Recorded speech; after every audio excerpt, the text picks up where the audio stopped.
हे साजी रे आज पाहून या डोळा जन्म अवघाची झाला सुखाचा सोहळा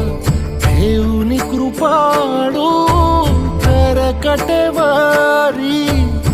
चैतन्य सावळे उभे विटेवारी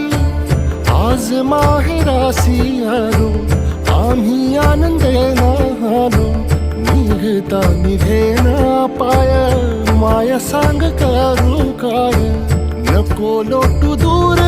लवलाही आई मौली विठाई पंढरीच आई गोडी तुझ्या नामाची जराही अमृताही नाही माऊली विठा